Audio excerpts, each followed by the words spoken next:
तो काय पाण्यात दिलं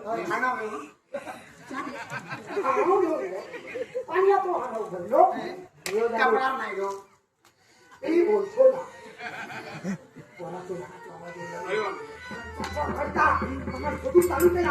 अंड्यात बघल्या आणि मका सांगा अंड्यात माणसाचा पोरा मका सांगा अंड्यात कधी माणसाचा पोर असता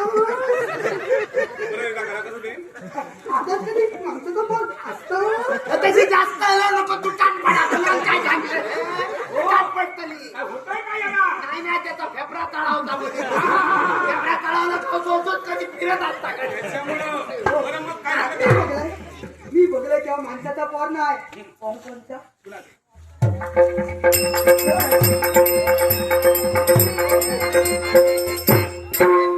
आतमध्ये नागो मामा बसलेला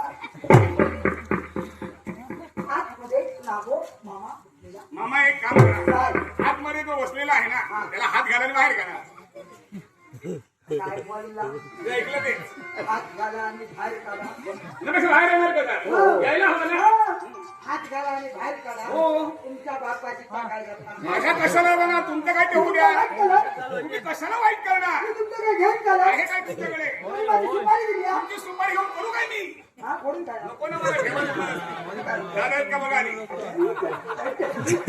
असू द्या आता पावसाळ्यात बरं बोला पुढे काय तरी पाडून तुका काय उपयोग तुझ्याकडे असले तर तुका काम म्हणजे बऱ्याच जणांनी दुखापत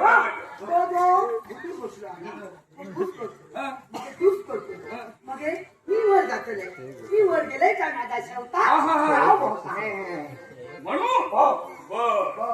माऊली तुम्ही एक काम करा तुम्ही हस्त घाला आणि बाहेर करा काय झालं का आता त्याच्या पाण्याची माका मोकळे करतो आकातो काय होतं अहो घाबरू नका मी आहे ना तुम्ही तुम्ही बघता तुमच्या 3 दिवस होतो का ती कामं आम्ही नाही करते दुसरेच आहे तुम्ही हस्त घाला मी आहे घाबरू नका शेवंता तो भूस करेल शेवंता तो बाहेर आहे असा नाही त्यांनी पुस केला काय दिवस जाताना मी वर जातले का त्या गाव भोग मोकळं झालं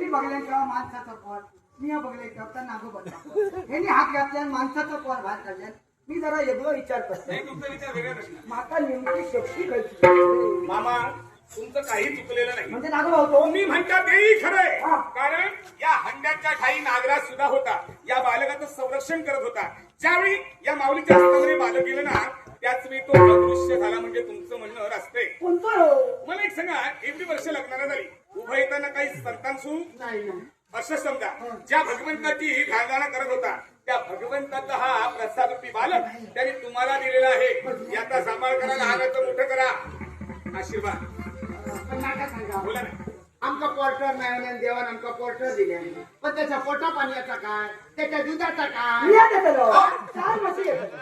चार म्हशी कोण बाबू करी दोन जायचे एक असा तिकट गावात घालून ते का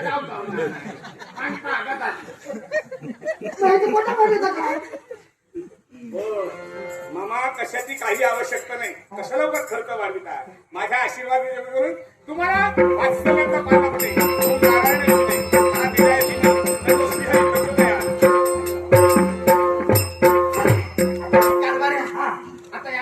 काय करू वरच्या वाटापासून खालच्या वाटात सगळ्यांच्या भाषाचा निमंत्रण दिलं सगळी जण भाषा घेते येताना नारळ बोंड तांदूळ घुटवलं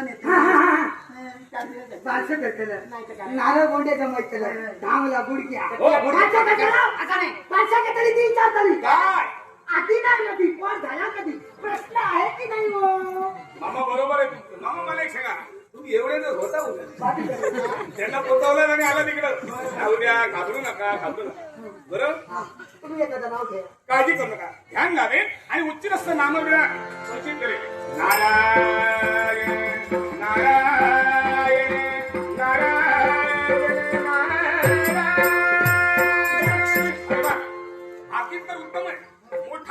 तर हा बालक शूर धाडसी आणि पराक्रमी होणार आहे. स्वतःच्या कर्मात प्रारब्धात वेगळी काही रेखाटली ती गोष्ट पूर्ण करणार होणार आहे. आणि म्हणूनच याचं नामविधान आम्ही ठेवतोय. शूर धाडसी म्हणजे अभि आणि कर्म म्हणजे बंधू. म्हणून आजपासून हे सारं विश्व या बालकाला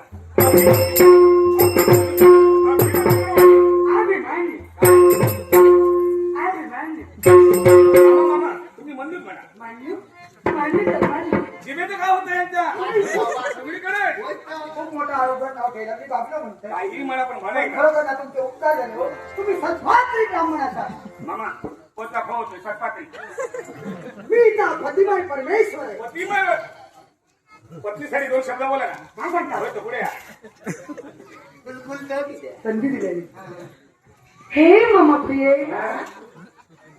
हे मम प्रिय, तुझ्यासाठी भात मी पाहून मी धान्य धरलं. ते काय वांढरा असायचं? काय आवडणार नाही हो. पतिव्रता आम्हाची ती. तुमच्यासारखी पत्नी पाहून धन्य झाले ते हे त्यांना आता कळालं. पहिल्यांदा एवढं तर कळालं असं नव्हतं. ते बरं असं. तुमचं उपकार झाले. गरीबाचा ते झोपडा. कधीतरी त्यावर तुम्ही नाश्ता काहीतरी गोड गोड खाऊ द्या.